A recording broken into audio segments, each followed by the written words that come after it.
It is indeed the 7th day of January, this new year 2026. Happy New Year, still new.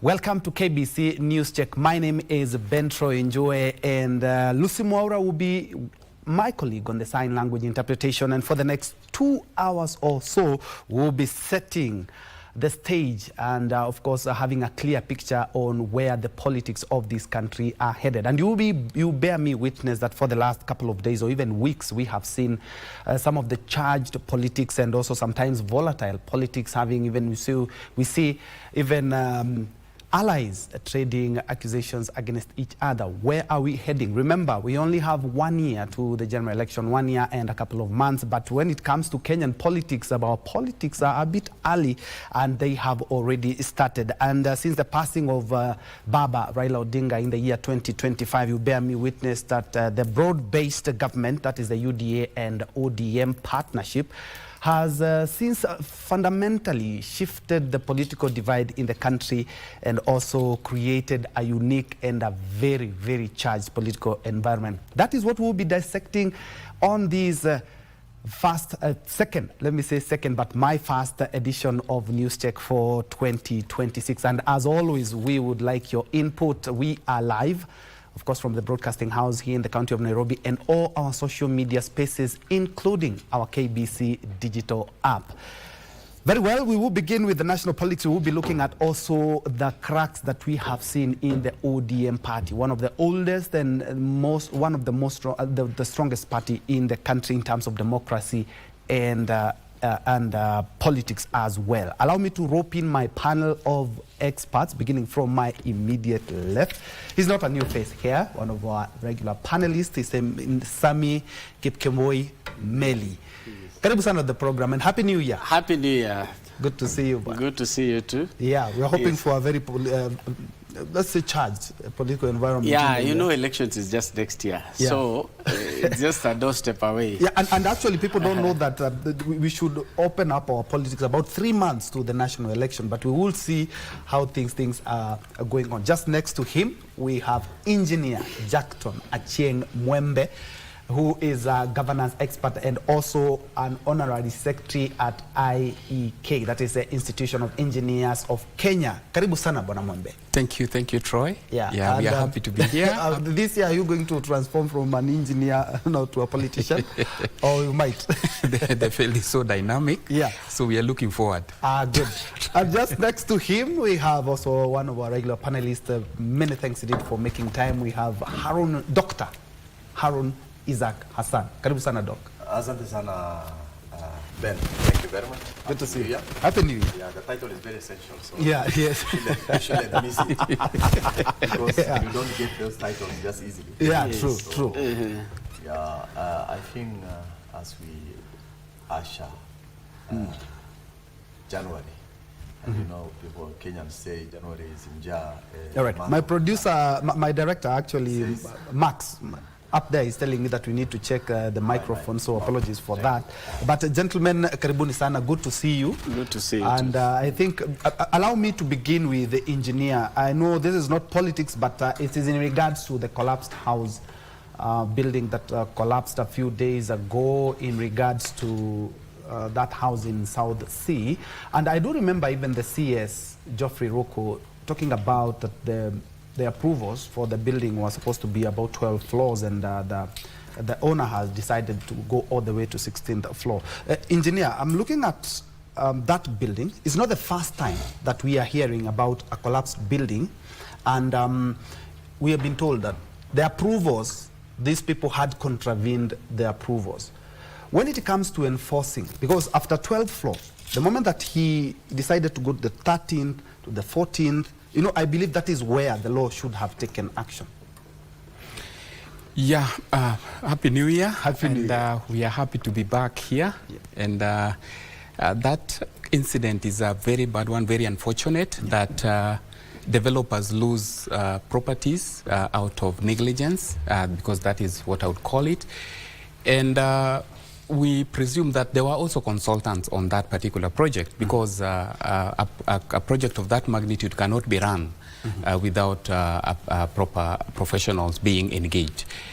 And What I can be able to say is that in terms of enforcement of law in this country, I think there's a bit of laxity that has come from basically either the authorities and also negligence from professionals that have been engaged. That we can also apportion blame to the consultants that were engaged. That is if they were engaged to that particular level.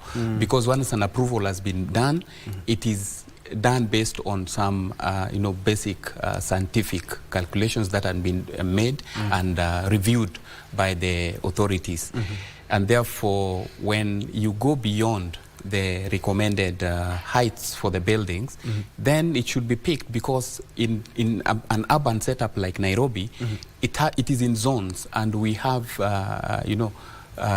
localized, we have authorities within these particular zones. They can be able to pick out some of these issues immediately. They extend beyond the approval limits. And I think we just need proper enforcement of the law to ensure that there is total compliance to the approvals that we're having. Otherwise, we'll continue to have several buildings collapsing. And two, this is a critical also aspect to the professionals that were engaged, because immediately the building moved from the 12th floor that was approved and which was designed. They were supposed to raise a red flag maybe to the authorities if the developer was insisting on continuing in the development. The most challenging thing is that the developer was actually, if you look at that thing, was actually the contractor. Yeah, so in such a case, you only have two parties, where the developer is the same person who is doing the construction, and you have the consultants on the other side. So the authorities and the consultants were supposed to actually observe this in good time, so that you can be able to avoid incidences of that nature. It is very unfortunate that lives were actually lost. Kenyans, just because of something that could have been avoided. Sure. And do we have a lapse in regards to the enforcement? Yes, we do. What usually happens is that once a development of that nature is going on, whichever nature of development is going on, the authorities within that region are aware of such kind of developments. And therefore, they're supposed to be carrying out regular inspections within those particular regions, and that is NCA, National Construction Authority, and also the county government. So if there is a lapse in terms of picking such kind of an irregularity, then it is easy for it to be picked at that particular time. Yes, so that we have, this supervisory role should be a continuous process. It cannot be something is that at the approval stage, then you just say somebody will comply. No, regulation and enforcement needs to be a continuous process. Yes. Thank you so much indeed for that. Because Newscheck, we keep you afloat with all the latest happening, including developing. We are waiting for a comprehensive and thorough investigations into that, and of course we are waiting to see how that actually pans out, especially when it comes to court, because even the CS did mention that indeed they will be taking action against the owner of that building. Away from that, Daktari, we've already rectified your mic, and karibu sana to 2026. Asante sana. Happy New Year. Happy New Year. Yeah, I know it is a year full of joy, it's a year full of politics, it's a year full of dynamics, but we are being welcomed by two issues that are not very good. One is the disaster you have just talked about in South Sea. And as our engineer has rightfully put it, it is all about negligence, greed, and lack of value for human life. Because you realize that Kenyans do not respect the laws that value their dignity, their life, and even their way of living. You look at how buildings are coming in South Sea. Nobody follows the rules and regulations. You realize that there was several other cases before this current one we are talking about. No action has been taken. I'm not very sure, engineer probably will tell me, because that is his field, whether actually we are having a lapse in the laws and the punishments that comes with when people commit such crimes. Because you cannot repeatedly do the same thing. For example, there was a building which collapsed in, was it in Kahawa? Yes. The other time? Yeah. There's the gas which was in the residence which burnt in Embakasi, yes, burnt many people.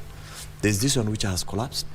And when someone tells you that a building has collapsed because of negligence, because the building was approved for only 12 floors, but the contractor has taken it to 14th floor, there's something that is not right. What is that is not right? A contractor or a builder cannot just erect a building and raise it. There must be something between the county government, the National Construction Authority, and the contractor. And of course, corruption is the key thing, most likely that has played, and they were allowed to, or approved, they have been approved for, to add those buildings. A contractor will not just wake up and say, I was given 12 floors approval, let me add and steal some. Because these are not things you can steal under the carpet. These are things at the glaring of our eyes. Daylight, building is moving up. And engineers, both from the county, the National Construction Authority, have the responsibility to supervise that construction on daily basis. Meaning then, if they fail to do that, then the failure is not only with the contractor, it is with all that system that was involved. Do we then, what do we expect? We expect the government not to do a lot of investigation. This does not require a lot of investigation. Paperwork has been in place. Signatures are already there.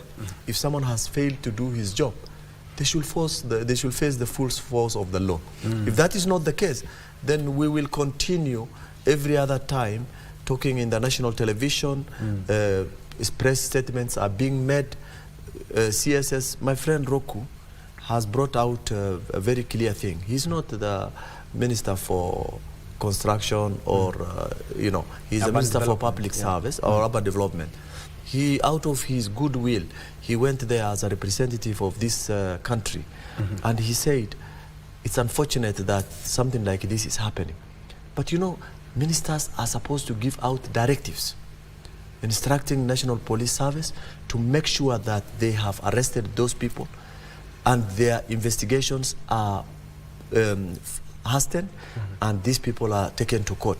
If this is not treated as an emergency, then Kenya do not value any life. And if you don't value your people's life, there's no need of us talking about a government that, in essence, does not want to enforce the law that has been put in place to punish these criminals. We must punish these criminals. Melly, maybe you can have a chunk of this discussion as we wrap this up, because just like Doc and Engineer have observed, is that it's not the first time that we've had a case of approvals, 12 floors, 10 floors, but somebody decides because of greed and corruption to just, you know, get a few more floors so that you may get something else extra. This is not the first time. Our laws, if you do believe that we should have a relook at our laws, because it's not the first time that we're having this issue of a collapsed building. Yeah, I think first the condolences to those who, to the families of those who lost their lives. Number one, I'm a contractor and I know the procedures in which buildings are constructed. One, there must have been feasibility study of the area, because if you can look, go to South Sea, the construction zone at the moment, and there is a body that is in charge of supervising whatever is going on. Where is the National Construction Authority? We have seen construction going on, and even some are not approved.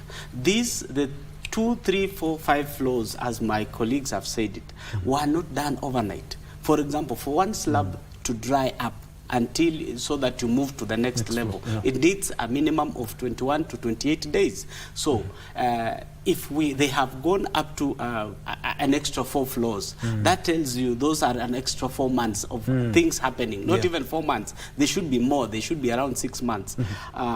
This building, if you look at the way it crumbled, the way like a pancakes type of, that tells you the columns were weak.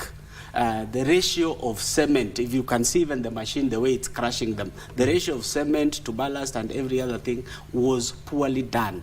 And this is the case where Kenyans, sometimes you tell a Kenyan, this building will cost 100 million, and they'll tell you, I know a cheaper person, and they do it in 20 million. So I think it's a case of a cheaper person and a lack of enforcement. For example, in my neighborhood where I stay, there is a building that is actually on your mark set. It's just about to go because it was on your marks. We have reported the National Construction Authority, we have reported the Kiambu county government, but nothing is being done about that building. And it has shown clear cracks. They come, they take photos, they write, and they disappear. So the enforcement is the problem. At the same time, we have Kenyans who are willing to bribe even the law enforcement officers. Look at, for example, if the National Construction Authority put this, demonize that building, for example, you find the next day that writing, the red writings have been rubbed and the building is going on, or they continue constructing. So I think the National Construction Authority also should be given prosecutorial, they should even have their courts, the way the national, the county governments have their courts, where you are taken and you are prosecuted immediately. Otherwise, these cases must be, even this case could be dragging in court somewhere or in a certain file slipping somewhere. So we need, if we have to get to Singapore, we need to do away with such activities whereby we overlook even the neighborhood. I saw the other day when the bombers were being constructed, the Royal Park Estate, the members of Royal Park went there, had a meeting with the people developing bombers because they were concerned about what is going on. Did the community around there, because if we blame the government, sometimes it's our own negligence. We are the neighbors. We are the people living there. We are friends of those people who perhaps died there, and they had seen the weakness. But we did not take action ourselves because we say a government the government of the people, by the people, for the people. The people, where are the people? Because we have to take initiative ourselves. If this building is not working, we should all come up together and say, this was done the wrong way. And if you realize, even the contractor at Bomas had to have a meeting with the residents around that area, with the committee of residents around that area, and they agreed on the next parameters on what they are going to do. So even the neighbors, you can see, there is a neighboring building there, which has residents living there. And actually has been compromised now. So how safe are they? We are told the adjacent building is also like on your mark, set, go. So where is the government on all this? We don't just need a minister or a cabinet secretary going there to give a press conference, then disappears. Where are the enforcements? We need to be proactive as a country. We need to also know that a responsibility when you are in a certain office, you are carrying the lives of Kenyans. You are carrying the resources of Kenyans, because these are wasted resources already. These are wasted resources, and we saw it coming. The National Construction Authority must have visited that building. The county government must have visited that building. And those officers perhaps left with some 6,000, 10,000, 50,000, 100,000 as a bribe. And these are the results. Yeah, I totally concur, because looking at what if that building, for example, was completed and, tenants, and then it collapsed, So it's something that we really need to urgently look at, because it's not the first, second, third, fourth, or even the sixth time that we have seen this happen. But away from that, we have had at least clear our chest. Yes, my colleague has actually mentioned a number of issues that are really affecting this country. But I want... on top of this enforcement, I think we need to deal with criminals in this country, because development is not just, is not just anything that we can take for granted. A developer, by the fact that they have the money or they have the resources that are required, they cannot behave like criminals and we just look at them. The country, the officials and the agencies needs to come out and deal with the criminals. Because if someone would be able to avoid very simple steps, the fact I've talked about human resource professionals, that's number one, very, very critical in the construction, in the built environment. Number two, these professionals are the ones who will help you to identify issues in the industry, because we even have the manufacturing sector. I talk about this because I understand some of the substandard materials that are being used. A case in, we also have the Westlands. You remember the column that snapped? Yes, a building that goes up, then a column snaps along the way. So when you're looking at these things, it's a whole chain that needs to be dealt with, from the manufacturing aspect, from the professional aspects of the engagement of human resource, and also the registration. Is my colleague has mentioned that is a contractor. Do we have qualified contractors doing the work, and have these contractors engaged professionals to help them in terms of the execution of their works? Because that is where we are going wrong.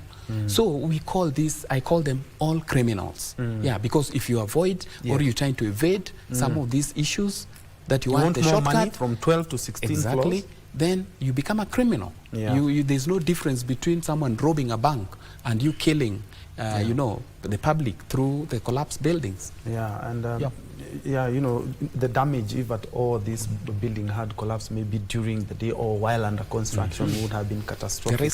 But gentlemen, thank you so much indeed. I really felt that we really need to address that, having an engineer and a contractor as well as a doc here who also is in the same industry. But gentlemen, I would like us to shift focus now to the political outlook that we have in the country. 2026 has come in with a bang, Doc, and all eyes on ODM, one of the oldest and most stable political parties in the country, and it's reeling under the heavy weight of the loss of Baba Raila Odinga.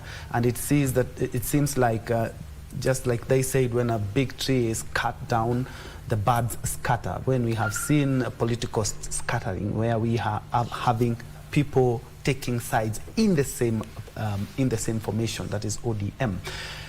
The broad-based government, I believe that's where all issues began, because let's be honest, a section of ODM feel uncomfortable with the broad-based government. I'm talking about the likes of Babu, you know, and even Secretary General Edwin Sifuna.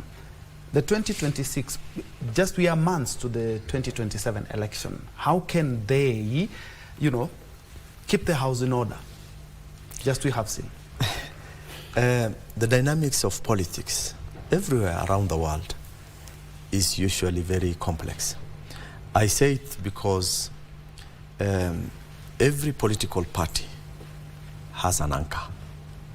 And if you lose your anchor, definitely everything falls apart. And I know, and we even said it, all those times when we were eulogizing Baba, that the exit of Baba from ODM because of leaving us signifies another journey for ODM, because with all those challenges in place, Baba was an authority. Baba could tell people, if you are not interested, you move on. But this political party that we have built for the past 20 years, you cannot destroy it. And therefore, he used to individualize it based on how a specific politician will model himself. Now, resistance has been even there during Baba's time. You know, Babu Owino, my friend Babu Owino, Sifuna, and many others actually were not for the idea of the broad base. And the broad base is not a coalition. It is an agreement of working together based on gains from each entity.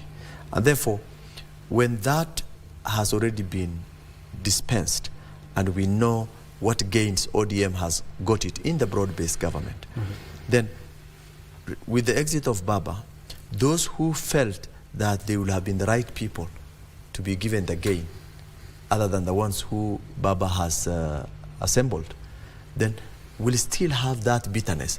With the absence of Baba now, they feel they have a bit of strength to push the party. Therefore, that game that they are playing is not new. Secondly, every political party, when you are bringing them closer, for example, the ruling party, brings you closer as an ally of your government. Ultimately, the aim is to destabilize that political party so that they join the government, and the government, the ruling party, gains a stronger backyard of every corner of the country, where earlier on, when they came into power, they were not given that opportunity. And therefore, it's a game of politics at that particular time. So it's expected that every time there's a game of politics, such things happen.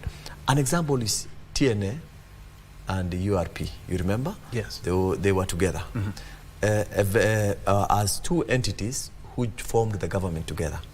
What happened in the second cycle?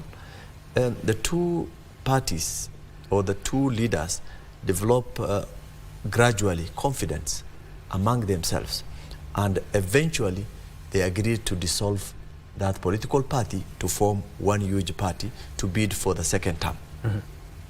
Was that a very good move? No, politically it wasn't, because that's why our current president, when he was the deputy, with no political party backing him up, he was so vulnerable. But being a very good politician, he did not crash it like Rigiji himself very fast.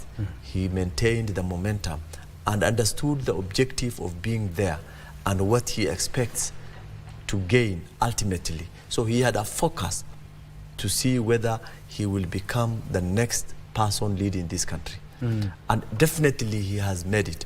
So these are all political games. Thirdly, the rule of dominancy and the rule of superiority plays again within the party. You will realize that they are all junks who have been superior under the umbrella of Baba, and now Baba is gone. They have no much wings, and the young Turks will want to show that indeed they were there at the mercy of Baba. So if that was the reason as to why they were there, then now they want to prove to them that they have no shield. The only thing they have is fight for it, we will push you out. So there is all this play that is going on from all aspect of political game. Fourthly, is the fact that 2027 political game requires realignment of who you should bid with. So if you are going for those realignment and you are subjecting yourself to an ODM ticket, when you know very well you have insiders whom you have been rivals all through, they will not give you an opportunity to get a ticket on that political party. Meaning then, if you lose a ticket as a senior politician on a party that you have backed on, your games of politics has been destroyed. Therefore, they are trying to test the waters to make sure that if there is no way that they can get their ticket through this political party at the moment, then they should, in advance, prepare themselves and find where they will move to. How will they do that? If it is possible, they will going to destroy the whole party and then look at another formation that will have strength that will going to be used by them. But Makiu, don't forget, the old goons like Orengo and Anyang Onyong and the rest, these are people who have now been senior in the party. And because of their status currently, they have gone back there. If they are not with these young people, then these young people will go their own way. If they pull these young people, because they were not also for the opinion of the broad-based government. Yeah. Yes. So these young people are likely to be pushed by those old senior guys who are on the ground actually. Both of them are governors in Siaya and Kisumu. And they have influence on the ground at the moment, and they are likely to come out very clearly and tell the young people that we will push away everybody and you will be carrying the mantle of this political party and make sure that you have played your part. So basically, I think there's a lot of politics going on. It's not about the face value that we are seeing now. It is more into internal wrangles, but succession is the issue. All right. And my colleague Wycliffe Okech is in Kisumu, but we will be getting to him as soon as he is done preparing to have a feel of just how the politics there are going. But engineer, I'm looking at still the same broad-based arrangement, which was formed on the framework of a 10-point agenda, of which none has been implemented yet. And we are almost 1 year, celebrating 1 year since the broad-based arrangement began. And I do remember even Baba, Raila Odinga, did acknowledge, yes, it is a big challenge, and some people may not feel that they are part of that government. And I do remember in one of the political rallies, and Baba told Sifuna, "Usikue mkali sana, it's okay, let's, he was known to be somebody who, other than democracy, he knows how to talk to people and how to put his house in order. Now he's not around. The broad-based government is still continuing. The 10-point agenda has not been accomplished yet. And we are talking about some people mentioning that 2027 could be a game changer. Broad-based government could continue past 2027, or broad-based government will end in 2027. How does the government and ODM ensure that they still remain relevant and their supporters still keep following and supporting them as we head to the 2027 general election? Thank you, Ben, for this. Let me say this. The late Raila did a great job in this country, and he considered this country bigger than even his own party, and therefore that's why he had to come out and lead the formation into government when this country was almost being taken over by the young people, and you can remember all the demonstrations that were going on. So it is bigger than 20 years. That was the life of Raila, the late Raila. And he has really contributed a lot towards the development in this country in terms of political growth. So with that background, you can actually see that Raila has been, the late Raila has been the anchor of ODM. He saw the future, he had the vision, and most of the people around him may have not realized that. And therefore, when you are empty and you don't know exactly where you are supposed to be going, then the moment the anchor leaves the scene, then now everybody scatters. And you realize that right now, the problem is going to be, you have to account for what you have done. It's not about where the party leader has put you, but accountability is what is going to count going forward. And you will see most of these leaders... I'm informed by my director, Max, that we need to also check your mic. Apologies for that. But my colleague, Wycliffe Okech, is still on standby from the lakeside city of Kisumu, just to have a feel of, or reactions of Kenyans there in regards to not only broad-based arrangement, but also the political formation and the wrangles that have dogged the Orange Democratic Movement. Over to you, Wycliffe.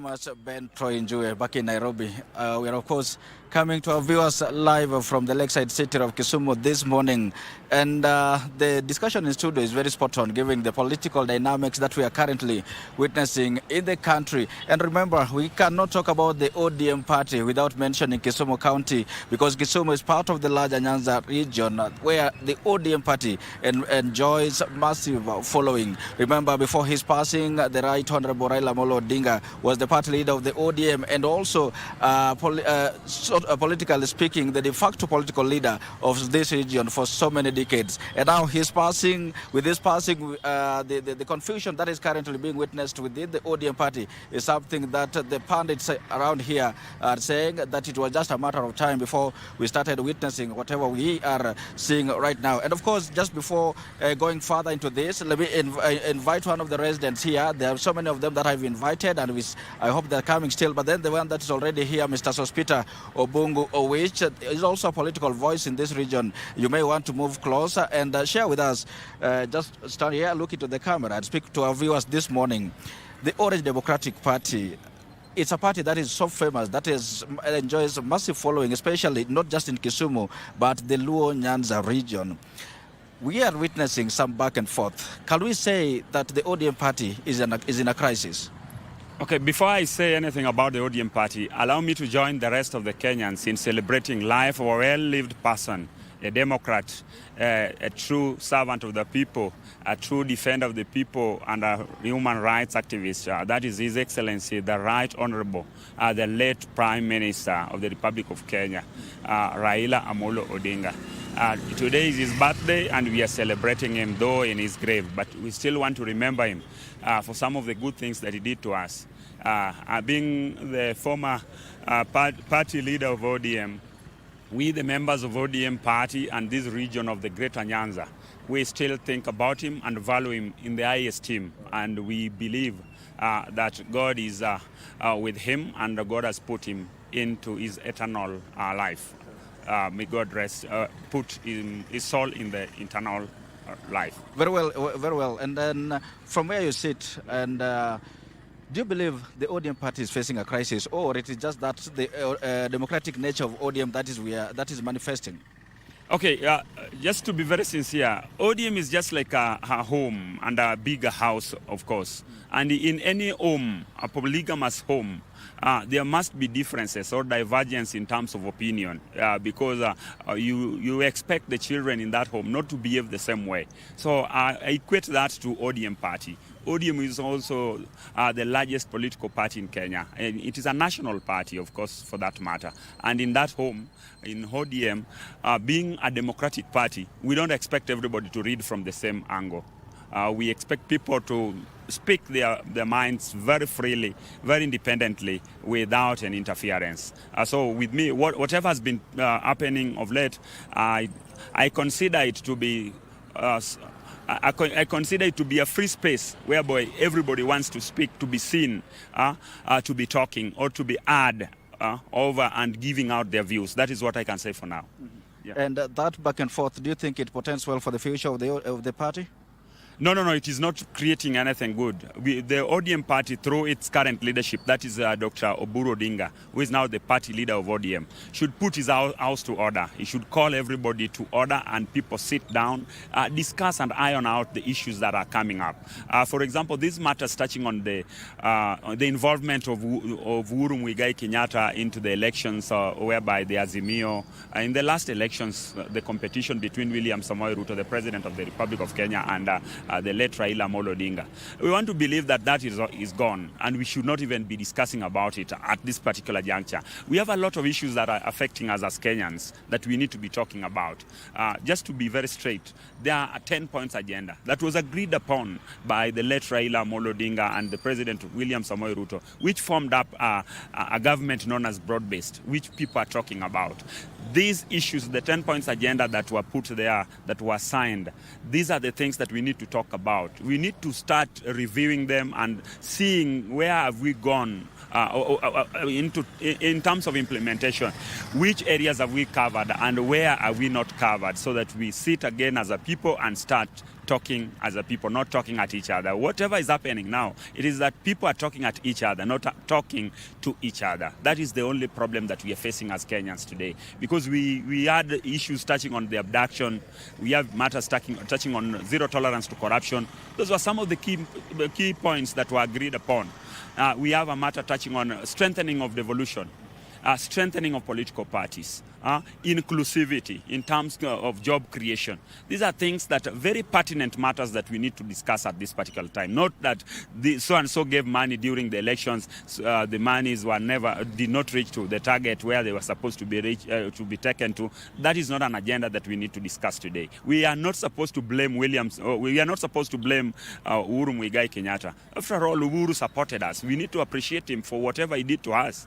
We had accepted and moved on that William Samoei Ruto is the President of the Republic of Kenya, and that should be our focus. How are we supporting this government? How are we putting this government to account so that what is not taking place, what is not adding up, can be seen to be taking place? That is the most important thing that should happen at this particular juncture. You mentioned that the leaders are talking at each other instead of talking to each other. Does that mean the Orange Party is losing its ideals? Because for the longest time, ODM has been known to be siding with the Wananchi, and now the leaders starting to talk at each other instead of talking to each other. Would you say that the Orange Party is now losing part of its ideals? Yes, of course. That is why we are worried, and we are saying the party should be put to order. Oburu Odinga, the party leader, should bring people back on the table so that people can talk about the agendas that are affecting us as Kenyans. That is what is supposed to be taking place. I believe that whenever we start talking at each other, then the country will go towards a wrong direction, because a united ODM is a united country. Of course, ODM, it has got big following in the country, and whatever ODM talks about, it is believed that Kenyans are also part of what the ODM talks about. Therefore, when ODM is not on the right page, then everything is not also on the right page. So that is our worry as a people, that talking at each other is not what we expect at this particular juncture, but we need to talk to each other so that we bring these ideas together. We know that we are getting to another elections, that is in 2027. What ODM should start talking about now is identifying areas of potential. What do we want in terms of negotiations? What are we going to negotiate about with President William Samoei Ruto? Because all of us, we have agreed that Baba left us in broad-based, and Baba is not there. So he will not speak again. He will not talk to us again. He will not give us a direction. It is us now to talk about ourselves and agreeing on what key areas and good things that we want in terms of positivity coming 2027. So those are some of the things that we need to start sitting in terms of sharing the national cake. What are we going to have as ODM party? What are we going to get as Luo nation? Because before we get to ODM, as we are Luos, and we know there is competition amongst the tribes in Kenya. There is tribal politics in between it. Which is unfortunate. Which is unfortunate, that should not be there. But when it gets to politics, interest is also matters a lot. Therefore, as Luos, we also need to be on that table. Therefore, when we are negotiating as ODM party, we say ODM is a national party. Therefore, what are the good things that have been set aside for ODM? That is what we need to start talking about at this particular time. And Obungo, you will agree with me that it is the broad-based arrangement that is creating some of the back and forth that we are witnessing within the Orange Party.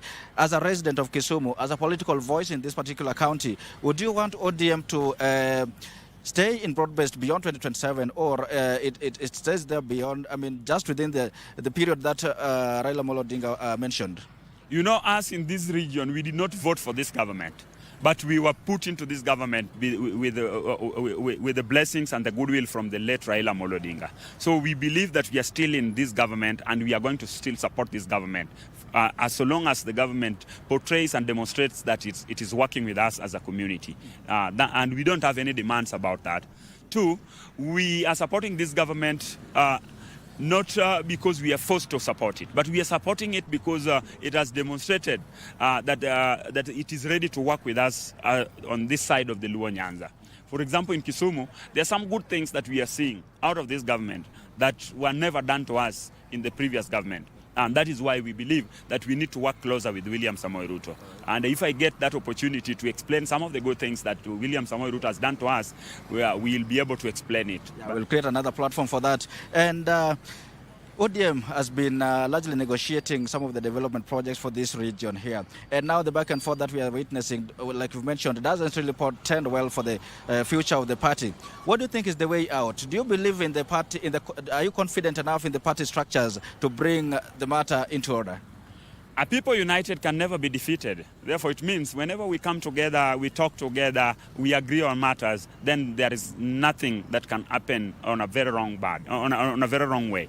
Therefore, mine is just to still urge the party through its leadership, Oburu Odinga, to convene the central committee meeting as quick as possible. So that people can start talking about the areas that we are not getting so well, so that we agree on a mutual basis on what we want to, which way we want to go, or which road, which journey we want to travel together as a people. That is most important. But if we leave things as it is today, then I can tell you, even the ODM party is going to tear apart. ODM party is going to be a Luo party, because the push, the back and forth that is within the party itself, it is about remove so and so, remove so and so. Baba left the party united. Before Baba died, he told us that whatever Edwin Sifuna says, it is what the party believes in. Because we must all know that Edwin Sifuna is the custodian of the party. The Secretary General. Is the custodian of the party. So whatever he talks about, we believe that the party talks about it. Because he doesn't, each and every time whenever he speaks, he says, I'm the Secretary General, meaning he speaks on behalf of the party. Therefore, mine is to ask the party to come together, the leadership of the party to come together and agree on what they want to talk. And when we get to funerals, this is my request to them. When they get to funerals, let them stick to the issues.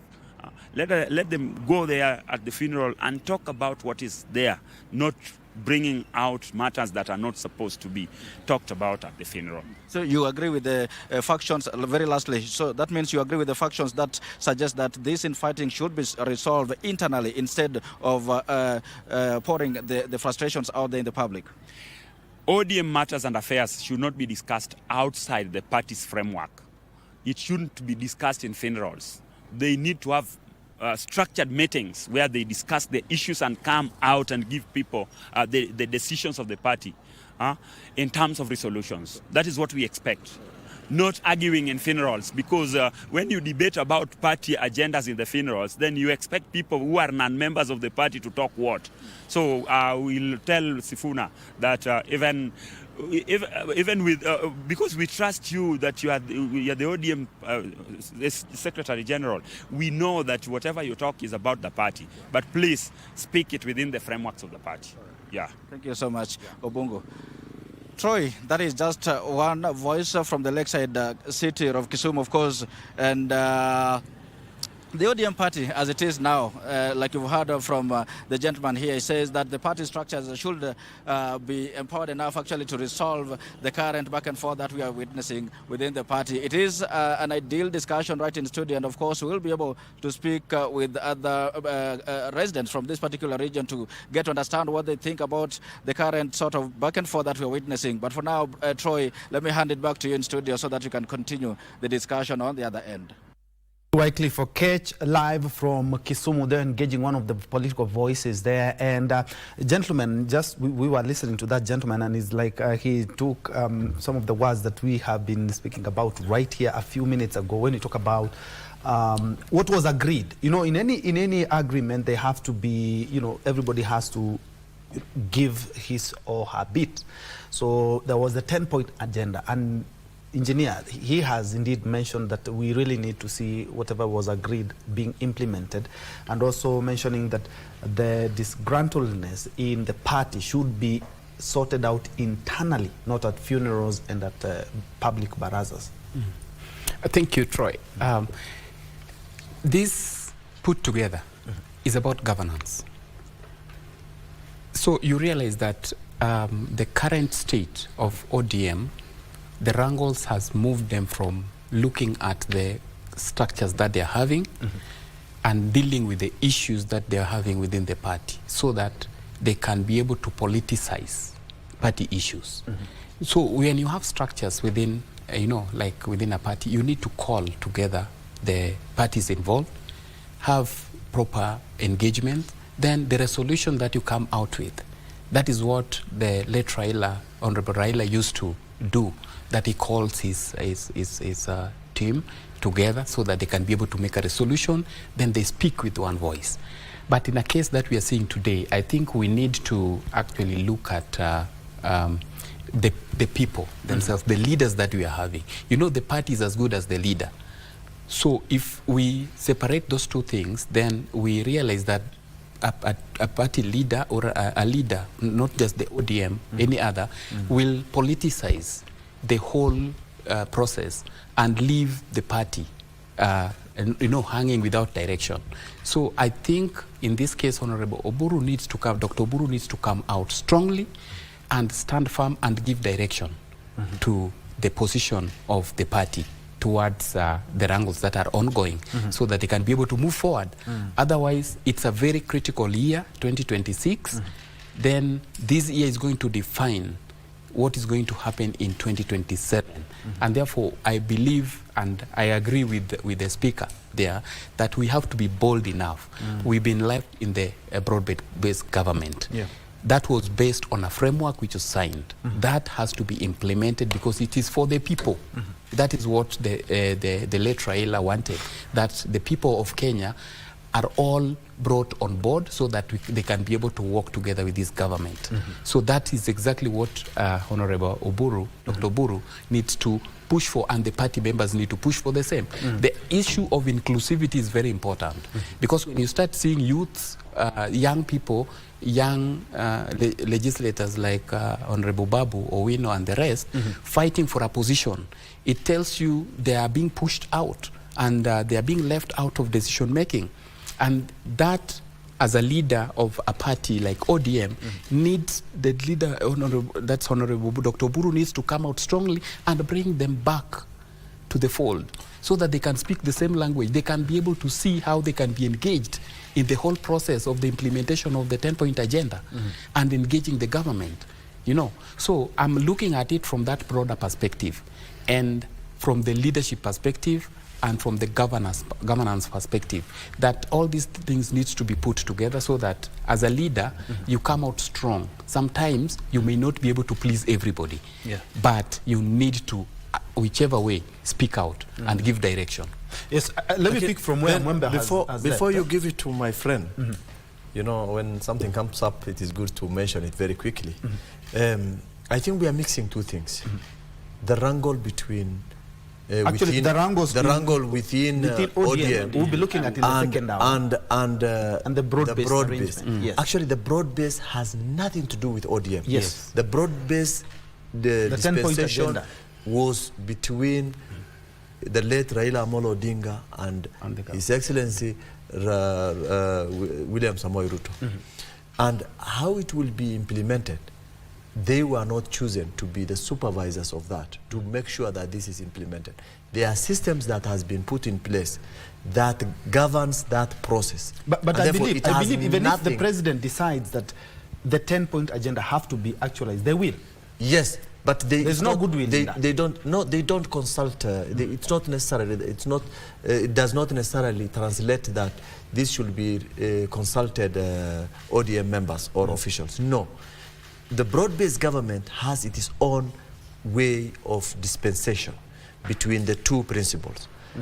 The ODM party's wrangle is totally a different ballgame.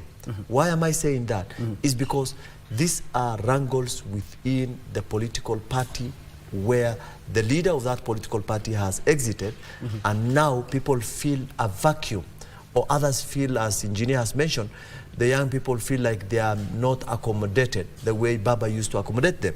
And therefore, let's not mix, because we don't negotiate on it. Secondly, the issue of the two-term or election, whether ODM will going to work with UDA for 2027 elections or not, that also is not part of the current wrangles that is going on. Whether ODM joins UDA or not, Ruto will remain the second-term president. He will finish his term. We are not negotiating on that, as from the northern region. It's something not. It's an unnegotiable thing.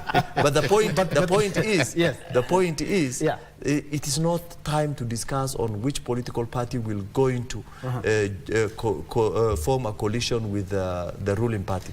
That will be the leader of the ruling party, who will going to find out the viability of individual political parties and pull it to his side based on what benefits that they are going to share as a political party. And therefore, let's not mix that. The wrangles of ODM should not come into our broad-based government. And the good thing is that I've said that we will be looking at the strained relations between the ODM members on this coming hour.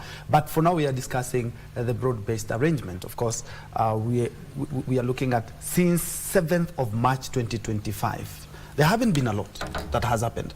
And it was the foundation, I mentioned it was the foundation of the broad-based arrangement was the 10-point agenda. Do you believe there's goodwill to implement that? Because March 7th, we are almost a year to celebrate the broad-based arrangement anniversary.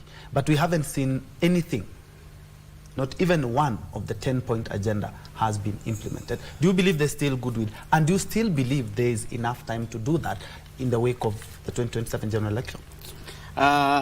I think first I want to say happy birthday, Baba, posthumously. This was this day we used to cut cake and enjoy and send messages. Unfortunately, he's dancing with the gods and the spirits of Ramogi up there. Now, the 10-point agenda, I have always looked at them myself, and it reflects just the 18 chapters of the Constitution. There is nothing new in that. It is all about fully implementation of the 2010 Constitution. Its implementation is subject to where you stand. If you stand in the opposition, nothing has been done. If you stand in the government, something has been done. If you are there in between, you are just confused. The 10-point agenda talked about the implementation of the NADCO report. And you remember in the NADCO report, even there are some seats that needs to be created that will involve the review of the Constitution or the amendment of the Constitution. Just hold the thought, just hold the thought. I mean, we have a commercial that we have to run and take a very short and quick break, and we'll be back with this discussion. On the second hour, we also delve deeper into the ODM wrangles that have rocked the year, and of course the top echelons of ODM party. We'll be looking at that as soon as we are done with this break.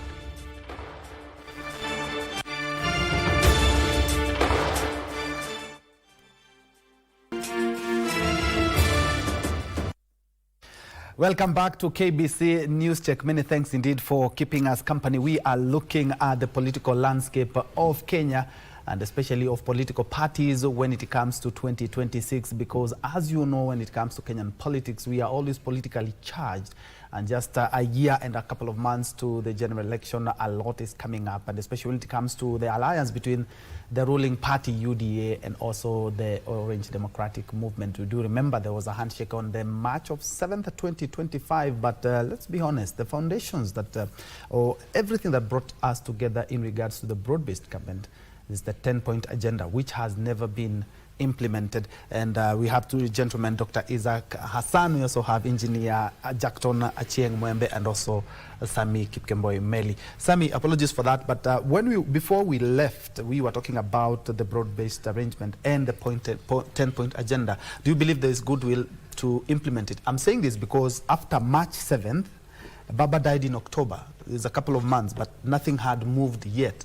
We are in 2026, but unfortunately, instead of the political party remaining coherent and remaining cohesive, we are seeing cracks. We are seeing, and the cracks themselves are they're up there, the top echelons of ODM. Talking about Secretary General, talking about the party leader, talking about the chairman of the party. Yeah, you cut my thought there that before we went for the commercial break is that the 10-point agenda that had been agreed on the broad-based government is was actually fully based on the full implementation of the Constitution, apart from the NADCO report, which touched on a few amendments of the Constitution.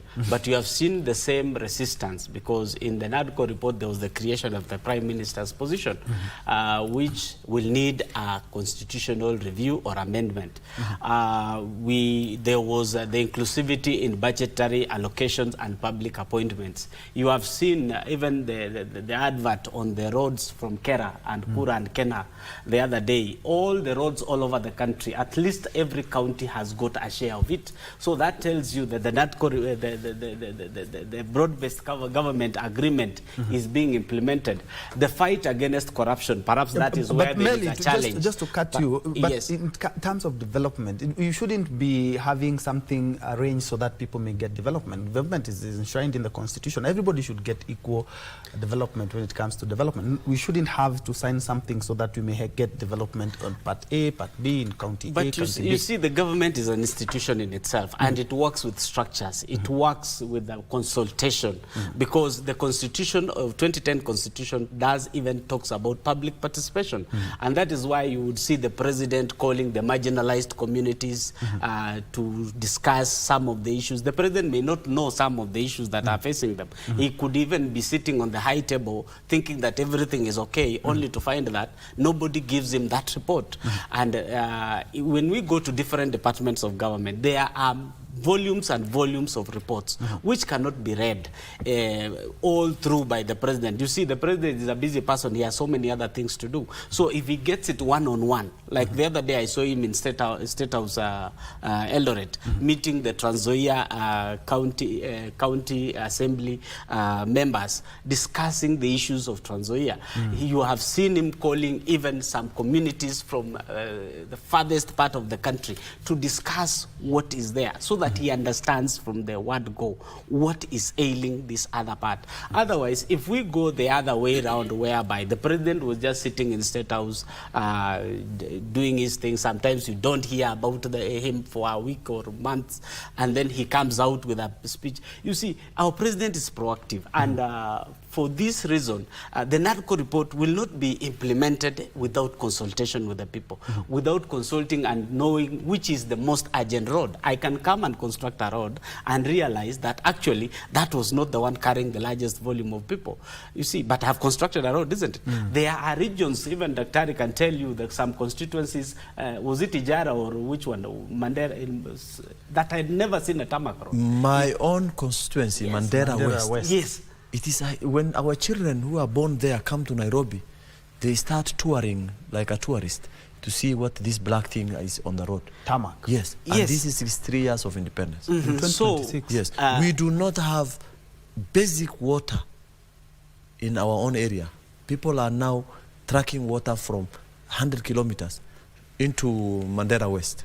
Now, So there are crises. The dams that had stalled during Uhuru Kenyatta's regime have already taken off, and the contractors are on site, and some are even coming to completion. So if you talk about the broad-based government, I think we are narrowing it with ODM, UDA issues. A broad-based government, remember Raila Odinga did not just represent ODM. He represented even some of us who are members of UDA, but we adored Baba.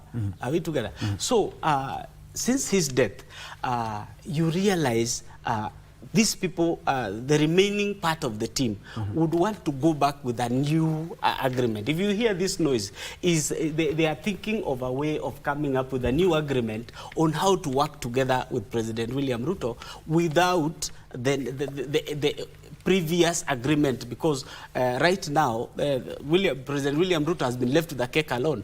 The other principle is not there. So they are trying to position themselves. Even if you see Sifuna, he wants to position himself to come to the negotiation table. If you see a radical son in a family meetings, and one son is being radical, he's just getting the attention of the father.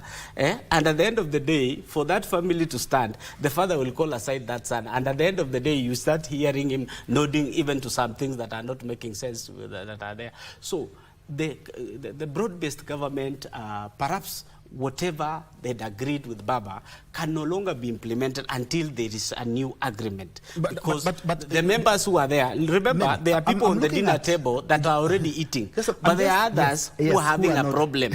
Yes, but are having a problem with the eating. The best way to have honored Baba would have been to implement what we agreed and signed on March of 7th, 2025. But nothing has been implemented. I think there was even the audit of public debt. There was a committee that was set up. That was supposed to be set up. Actually, the committee is going on doing that work. I do remember the president said that as soon as the Gen Z protests started, and he said that we have in the next 3 months we will have an audit of our debt, know where the money has gone, and if there are projects that have not, benefited from that, we will follow that money. If it's in Kenyans' pockets, anybody with that money will have to refund that money. But we cannot comfortably and authoritatively say that this is our current debt, this has been used for A, B, C, D, this is where our money is, this is where we have lost our money. But I think when a committee is set, you give it time and you wait for their report. Remember, he said... But they were never given timelines. They were never given timelines. Just like... in 3 months. Yes. So if that committee I think if we give the broad-based government time to work, at the same time not jeopardize the whole thing. Remember again, there were people who challenged the same thing in court. Yeah. There are other ongoing court cases. So if you go to look at this, it is just calling for full implementation of the Constitution. You hear the last point was about stoppage of abductions, which actually has reduced. So far, abductions have reduced. Yes. Unless you know somebody was abducted last night that I don't know, but or in the last 2-3 months. These abductions come when there is something. When the Gen Z started advocating for governance, they wanted the finance bill dropped, there were abductions. Same last year, the same thing happened when Gen Z started protesting. We had the case of Ojwang, we had the case of the 1-year anniversary of the Gen Z protest. They were abducted. You see, Bentroy, you are living in the old good times, the old times. Let's focus ahead. Okay. What has happened since Baba left? For example, let's assume Baba passed on in October. Has anything in the contrary happened, for example? Are there abductions going on? You haven't had any... Yes, so at least there's something being implemented, unless you wanted to see a situation whereby abductors are being sought, which again, it becomes an ambiguous thing. If you put timelines, so, the arrangement was on 7th of March. There were so many Gen Zs that were abducted when we had the protest in June. So you see again, you don't live in the past. Let's live going forward. All right. Has anything changed? Perhaps the systems had not been put in place. Now the systems are working. The systems are taking off. Yes. But you see, if you agree on something, and perhaps this thing needs, for example, an attitudinal change, a new structure put in place. For example, I talked about the NADCO report. The NADCO report needed some other adjustments in government, which again needs us to do a constitutional amendment. Are we together? So if we go by what we have right now, the noise you hear is actually healthy. We heard this noise even when Jaramogi Oginga Odinga passed on, and he left Ford Kenya.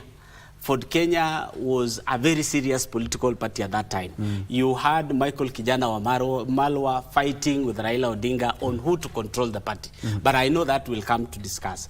It happens even in a home where a father passes on. There is always wrangles among the sons, among the siblings. At the end of the day, one of them will emerge as a leader among them and give guidance. So right now, I think the president is having a field show for himself.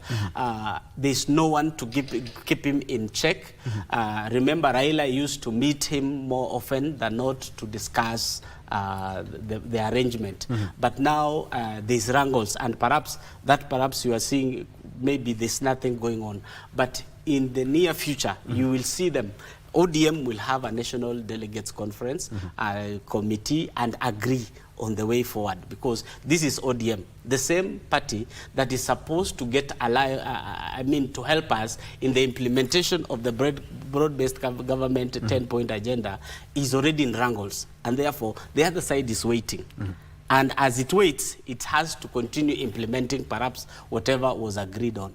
Yes. Yeah, but there's something you wanted to add on that. And as still on it, I'm looking at ODM, the wrangles that we have seen. Yes. I do remember, if it's democracy, I will say that Baba was a real champion of democracy. You do remember these wrangles have not started now. And in one of the meetings, he told Sifuna, "Usikue mkali sana." That was his exact word.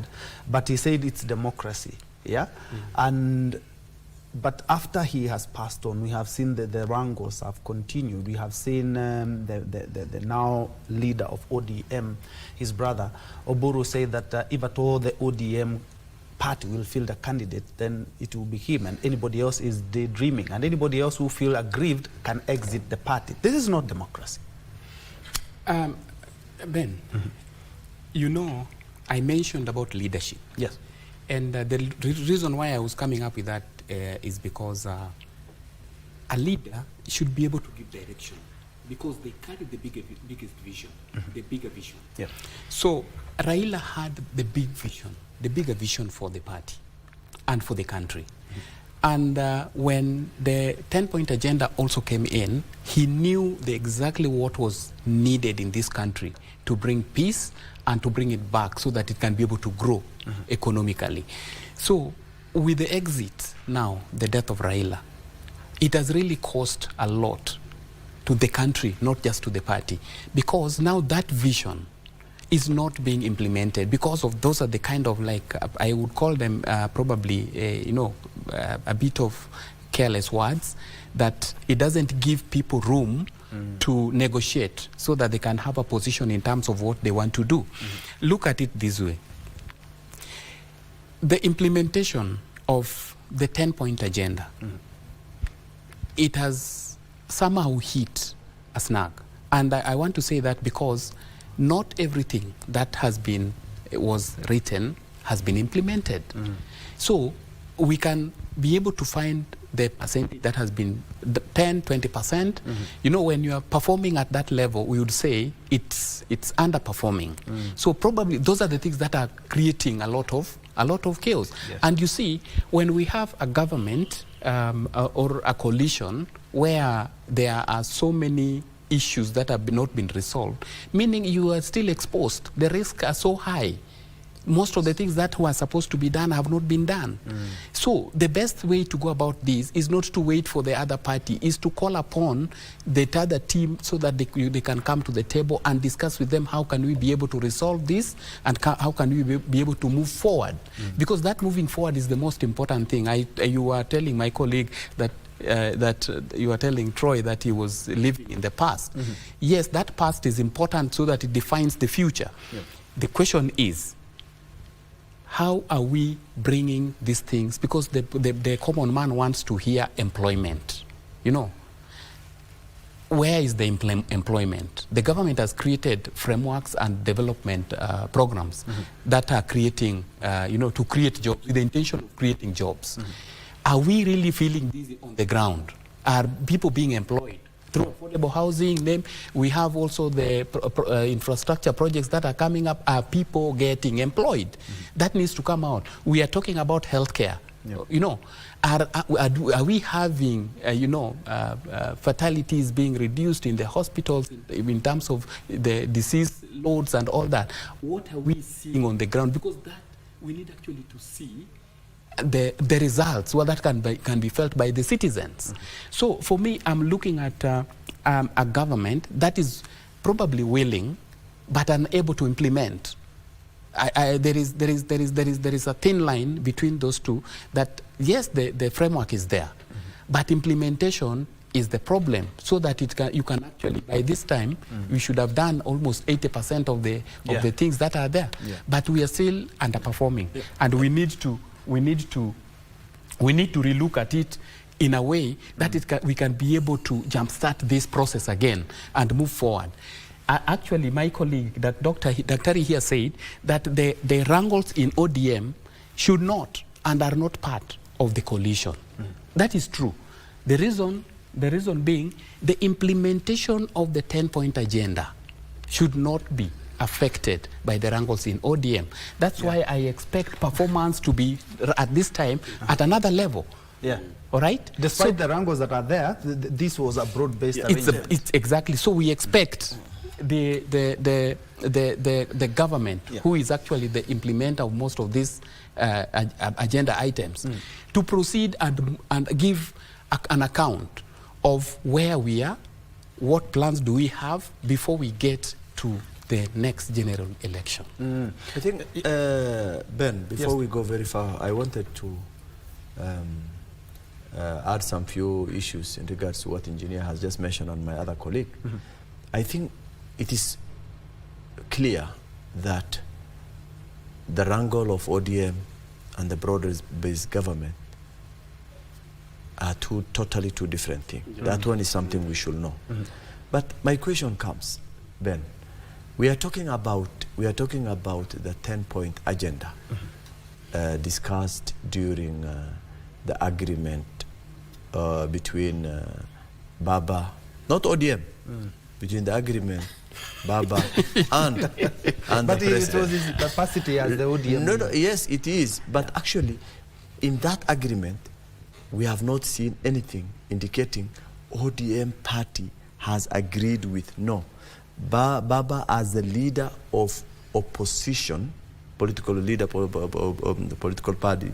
No, I think it says in his capacity as ODM. Reason being, if it's his capacity as the leader of opposition, we would have seen some ministers from Wiper. We should have seen some ministers from other Baba historically, no.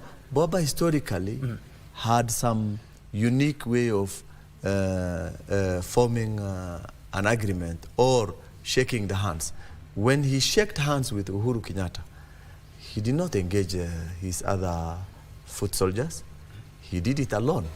When this other time he again still, he made a broad-based government. ODM. Yes, let's agree. Let's agree that. But you know, there are two things we need to agree. One is there were some agreements between the two principles, and actions to do that were agreed upon. Some things were agreed upon. Some of the things were immediate. That was the appointment of the ministers and some other things, of course, and even giving Baba a recognition within the government system as a leader. Of course, he had been getting services from taxpayers' money. And of course, his send-off was a clear indication that he was a statesman. Now, what we are not very sure, and what I think most of us Kenyans talk about is, Baba said this, is the government implementing? Do we actually know exactly the timeline and how the broad-based government were expected to implement that? We do not know. The broad-based government, the ODM wing, has put their troops that was assumed to be part of the broad-based government to roll out and implement those agendas. And they are already in government, and they are cabinet secretaries for that purpose, because cabinet secretaries are the second in command after the president. So if that is the case, then we have no mandate to say that this is not being implemented, because nobody has given us a feedback on what has been implemented, what has not been implemented. And most likely, most of the things that are logically implementable must have been implemented. The ones which require our consent as Kenyans, for example, the issue of the issue of referendum that must be processing the offices that we talked about. I don't remember if in the broad-based agenda, office of the opposition or the prime cabinet secretary was an agenda. The agenda was, that was from NADCO. Yes, so we could, because we are not actually very sure of whether he has collected all NADCO and put there and said these are the 10-point agenda, or we agree on this on our side of agreement. The NADCO had some points that were making sense. We will also implement them, but those that require attention from the public through referendum, they should also be tabled at the appropriate time. We cannot do referendum now. If there will be any referendum, like recently proposed by the Prime Cabinet Secretary, if we must have any reasonable referendum, then that will only happen concurrently with the election. Because we, even as he mentioned, the crisis we went through, the constitutional crisis we are in regards to boundary reviews, in regards to constitution reviews, in regards to other areas that were clearly prominent because of delays or lapse of some of the processes. Those are the issues that now currently Kenyans must debate on and agree on and say what is it. Otherwise, if the president has agreed to do certain things, he's doing it on behalf of Kenyans and he's doing it for Kenyans. So it's not must that someone should supervise him to see whether he has actually implemented ABCD or not. Once it is put in papers, the government works in a manner that everything that you put into the system must be budgeted for. The budget must be approved by Parliament, and afterwards that budget comes back, priorities come in between, that perhaps now there are crises all over in terms of droughts. Now, if you have planned to make a development project in northern Kenya, it is not the right time to do now, because people are dying because of lack of food and water, basic thing. So you change that. The government is allowed to prioritize to save life. So we are in life-saving mode in part of the country. So it's not must that if they have agreed and he has set a timeline, the timeline must be respected. No, it has to go through the government procedure, the government protocol. Allow me, Doc. If someone makes a political statement in lieu of or in view of the fact that at that particular time it demanded for that political statement to be met, the political statement will be there, it will be in place, but it will not be a parameter that will be used to measure whether the government has fulfilled its promise as scheduled by the program. If there is no budget, the government will still keep it in their system until budget is found and allocated. But I think, I totally believe that if we have come up with 10-point agenda, we were not supposed to experiment, and it's something that we had already looked at and saw that it was possible. But allow me to leave this with the Kenyans just to see where are we in regards to the 10-point agenda. What was the 10-point agenda? Very quickly, full implementation of the NADCO report, address issues raised by the National Dialogue Committee, and among them you do remember the Prime Minister position, a leader of official opposition, but that would have required a referendum. Do we have time for that? No. Let me just leave it at that. 2 was inclusivity in public life, that is ensure equal opportunities and representation of all Kenyans. Have we had that? Yes. In some positions of CSAs, PSAs, yes. In other positions, yes as well. Protect and strengthen devolution, enhance county government capacity and resource allocation. 3rd, protect and strengthen devolution. 4th, youth livelihood, create economic opportunities, jobs, enterprise, support for young people. We have seen incubation hubs, we have seen markets being opened, we have seen opportunities both in Kenya and outside. Yes, Nyota as well. Yes. The 6th one is, the 5th one, leadership and integrity. Promote ethical governance and curb official extravagance. Well, right to yes, actually a lot has been done, but definitely you see EACC of late are coming up with quite a number of reports in regards to people who have looted and the possession of. But I know the point. I know the point is looking at issues of government expenditures and their wastage. Yes. So official extravagant. Yeah. But Auditor General has reported quite a number and signaled quite a number of misuse. Yes. But again, that happens always whenever there is closer to financial year. And that's why you see most of the time. So it's good to say, and it's good to say that to tell Kenyans that is still work in progress. And again, work in progress. I totally agree with you. When talk about opulence, remember it's budgeted. Yes. No money is spent outside the budget. Exactly. Yes. So it's budgeted. That means the Parliament approved for that expenditure. Yes. So when you're talking about opulence, it's Parliament that has approved opulence. No.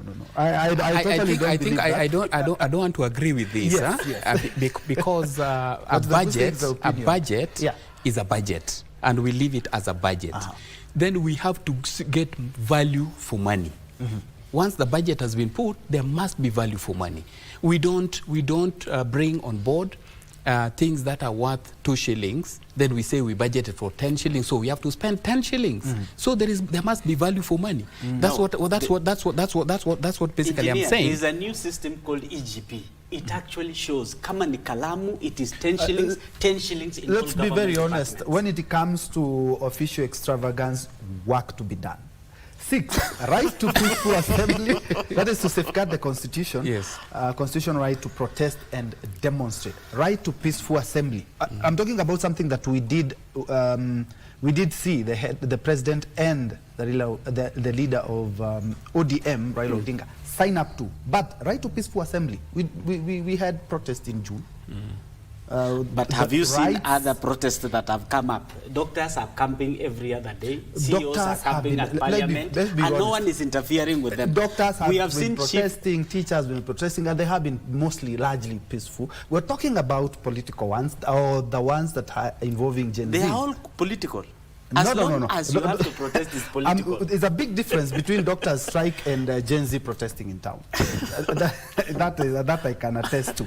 That is Number 6. Number 7, national debt management. Develop sustainable solution to manage the public debt burden. Let's be very honest. When it comes to the public debt, we have a long way to go. I know a task force that was established by the president. Yes. It's currently in court, and they've not started any work. And I know that's also an issue that needs to be dealt with. So that's why I say some of them, as you continue, some of them have actually been implemented. There are processes. Yes. They are work in progress. You have work in progress. Yes. Number 8, fighting corruption, strengthening anti-corruption efforts, and ensure efficient resource management. Of course, we have seen several recovers, property, let's be honest. Quite even over the holiday, you have seen some policemen if you are now, we are talking about bribes. Doc, if you are talking about now, the head of state, the former head of state, Uhuru Kenyatta, talk about 2 billion every day. If now we are talking about 500 million every day, it makes sense, and it shows that maybe we are headed in the right direction. President Uhuru Kenyatta was just a public statement. Is there an official record showing that we are not showing Even that? if we go to the That's just he was playing to the gallery. Just leave that. Maybe. Are you saying there's no corruption in colleagues? There is. Are you saying there's no corruption in but giving government figures on losing 2 billion daily, it could even be 5 billion. Perhaps he was eating the 3 billion. Maybe. Somebody is defending it. I want to put in something in that. Huh? You see, when you start a process, a milestone is an outcome of that process. So when we talk about prosecution and recovery, that is just the process. The actual outcome of this should be prosecution. Yes. I want to see the measure of how many prosecutions have been done based on these recoveries. You can't recover. I totally concur. No, the law is not just about arresting and jailing. Yes. The law sometimes allows negotiation. If you are ready there's to return mediation what you and there are quite a number of things which are in place, and that's according to the law. But I think we need to look at it objectively from the perspective of efforts that has been put in place now that has never been there before, because EACC is not a new entity. It has been there and it has been established through our constitution of 2010. And therefore, if EACC has now shown significant progress in terms of asset recovery, if they have shown significant process where there are files which are being taken to courts, I know very well that the EACC CEO confirmed that there are 2 files which are being submitted to ODPP for finalization and possible prosecution of the governor, former governor of Mandera, and the current governor when he was a speaker, over 1.96 billion or roughly there. Exact amount I'm not very certain. You see, those are things which we have not had from previous government dispensation. And therefore, that is not the only one. He said he has over 3,000 files which are under radar. So this is a process. It's our legal system that does not just do the jungle way of doing things. All right. So basically, I think just to conclude that, is that there are significant progress in terms of fighting corruption.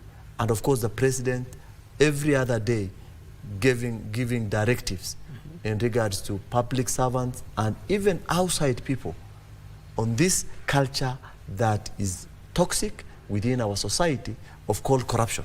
All right, and that is why I've said I'm tossing the ball to Kenyans so that they may, look at this 10 point, look at how we've been able to analyze them and also make an informed decision. When it comes to corruption, and gentlemen, I'm surprised that we seem to be saying that we are winning the war on corruption.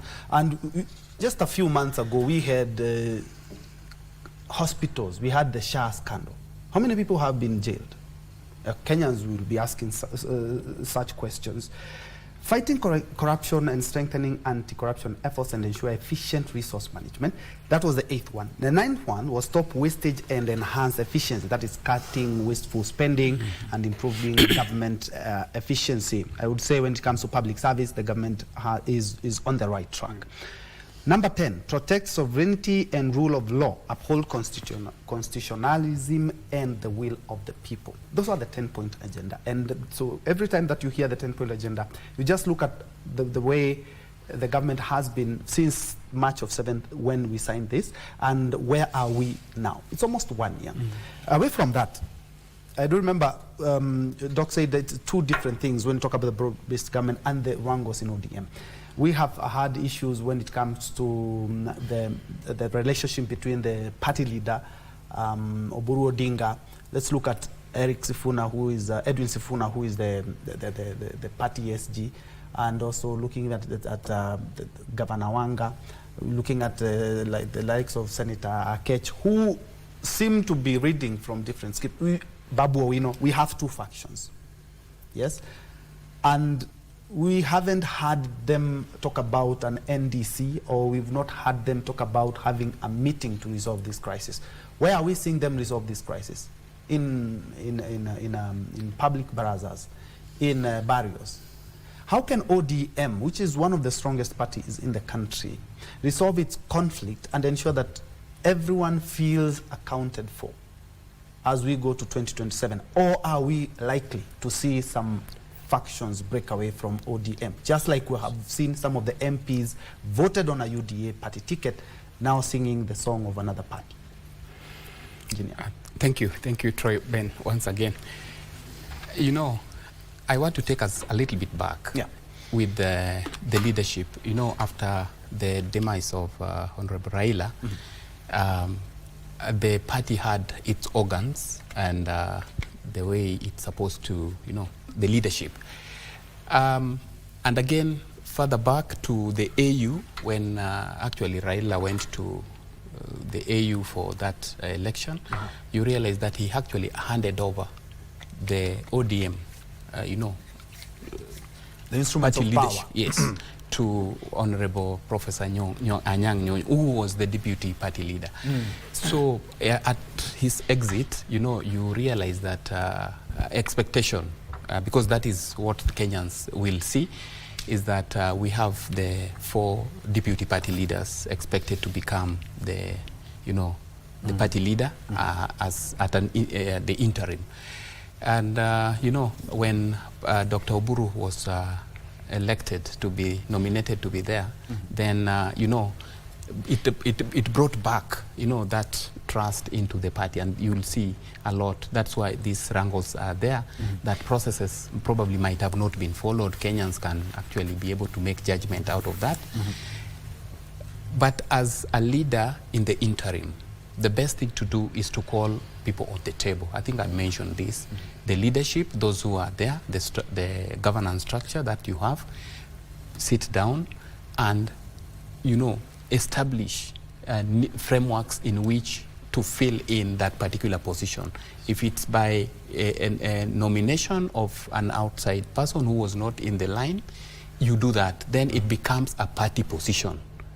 So that when you communicate out then there, the members will be able to have trust in the leadership. Right now, there is so much confusion in to the citizens and the members of the party in the direction that we are taking, because we have prominent members of this party fighting each other and you know, not looking into their each other's eye. And I believe that requires a bit of leadership and some you know, some maturity in terms of how to handle the issues of transition. Yeah, if not handled properly, again, I can tell you, these things will continue towards the end of this year, and you know, we are not going to have a good election, yeah, especially for the party. Melly, I'm looking at opposition as a partner to the government, because ODM has a number of cabinet secretaries, and top officials like Gladys Wanga have hinted at backing President William Ruto for a re-election bid, and even CSOPO has mentioned that several times, while others like the SG, that is Edwin Sifuna, has mentioned or insisted that Baba really didn't want us to go that far, and there wasn't a definite decision in regards to supporting the president in 2027, but that would have been decided as we gear up for the 2027 political matrix. And also Babu Owino seems to be singing a different tune from the likes of Gladys Wanga and the party leader. And I'm looking at how the party maintains its identity when its top brass is divided between supporting the government and also remaining in the opposition bench. I want to agree with the engineer. It's all about leadership. You know, Baba was ODM and ODM was Baba.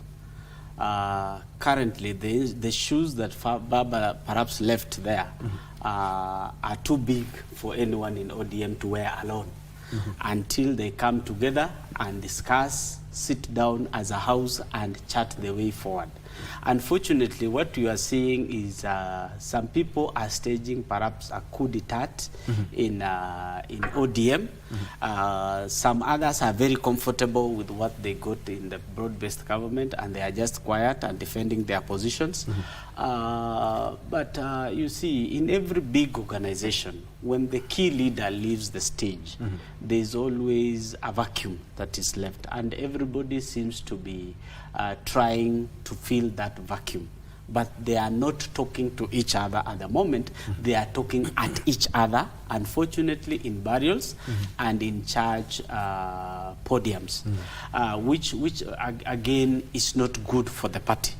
Remember, as I said before, when Ford Kenya, when Jaramogi Oginga Odinga died and he was the leader of Ford Kenya, that time Ford Kenya underwent serious changes, and at the end we came, NDP came out of that with Raila Odinga leading the other part, and then again, when Wamalwa Kijana, the vice president at that time, passed on, there were rankles again, and you got the new Ford Kenya.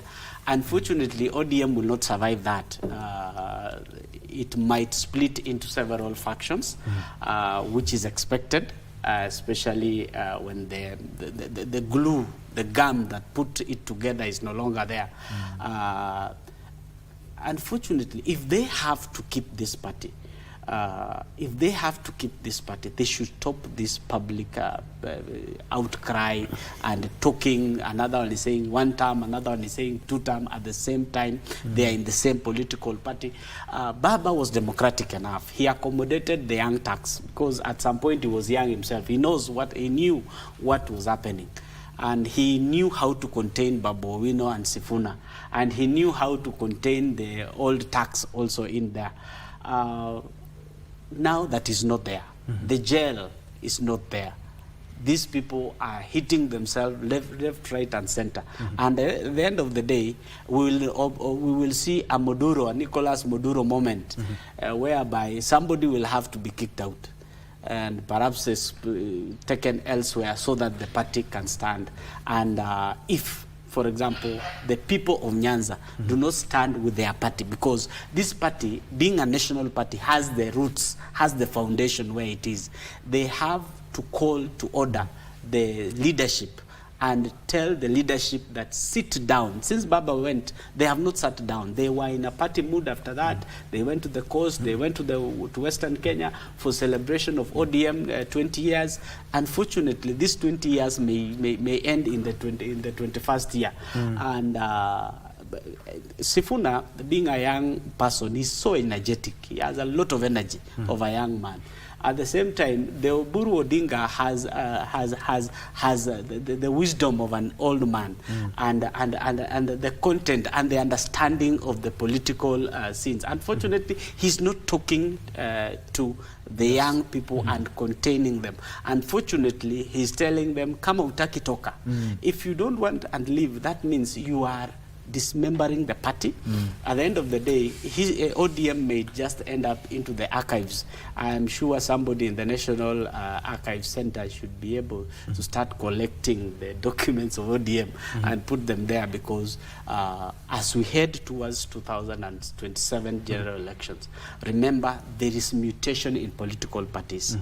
and the coalition of political parties. And unfortunately, that might end up being the end of ODM or the beginning of a different political formation. Yes, remember President William Ruto would love to have ODM for himself, would love to have the entire ODM for himself, because he knows this is a serious block of voters. This is a party that has structures.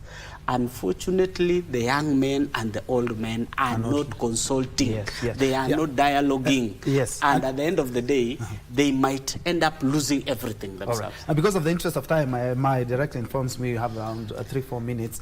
I'm looking at reforming the secretariat. We haven't seen an NDC, Doc. We haven't seen an NDC or an NDG from the ruling party. And just like building from what Melly has mentioned, we have the old tax, the likes of Rengo, the likes of who should be offering Anyang' Nyong'o and Oburu Odinga, who should be offering a way, should be offering the wisdom he has mentioned. And we have the energy of the young tax, the Edwin Sifunas and the Babu Owinos. Should ODM restructure its secretariat or even its top echelon so that they be in line? They first of all have a sit down, talk about the issues that are affecting them. If it's reforming the secretariat, we decide who will, if we are going alone, if we are going with the broad-based government, or even if we are going with the united opposition. Is it the right time? Do they actually want to have an NDC? Do they actually want to restructure their secretariat? Do they going to agree on who will going to carry the mantle? These are the questions surrounding ODM leadership. And as long as those questions have not been answered, and there are no goodwill in terms of revisiting all those things and making sure that it works for them, I don't think if ODM will be in existence. And I tend to think with time, like any other party that we knew before, like Jubilee collapsed very fast. Kanu collapsed very fast. So ODM is not exceptional. In the Kenyan political history, we are used to giant political parties later shelving everything and going after other things. So I always say Kenyans are seasonal. So when they see this season, this political party is the one which works well for them, then they move away from the giant they were running. Even the small political parties have the same thing. For example, in 2014, Mandera County had EFP party, which elected all the leadership from that county. All of them. They joined the coalition of URP and TNA. 2027, that was not there. That party disappeared. We didn't see it. Jubilee took over. Now, 2022, another party was formed called UDM. Today, as we speak, UDM gave out their seat for Banisa to UDA, meaning UDM do not exist actually anymore. And I don't think if they will get anywhere in 2027. Meaning then ODM is going through the same transformation, and most likely we may not hear ODM in any of the bigger platforms, but maybe remittance of ODM positions within Nyanza. All right, thank you. We have run out of time, but Mwamba, I'll give you just 10 seconds for your closing statement. All right, thank you very much, Ben, for this. I want to say this, that as a farmer, you need to always be planting in every season. If you skip a season, then chances are you may not have food for the next, to cover you for the next season. And I believe this is where now we are. The political party is like being a farmer. And this is the time that they need to strengthen their house. That if they don't, and this passes, we may not be able to see ODM. That has been Engineer JACKTON MWAMBA, who is a leadership and governance expert and also an honorary secretary at IEK. Just next to him, we have Dr. Harun Isaac Hassan, who is a political analyst and also governance expert. We also have a political analyst here by the name of SAMMY MELLY. Many thanks indeed, gentlemen, for making time and for your insights. And it was a very interesting one. And thank you, you as a viewer, for making time. My name is Bentro Njue. The sign language interpretation have been helped by Lenza Odingo. I'm now giving the baton to the Swahili now for Kurunzi and Tamrini. Many thanks for joining us. To have yourself a blessed afternoon. I'm Bentro Njue.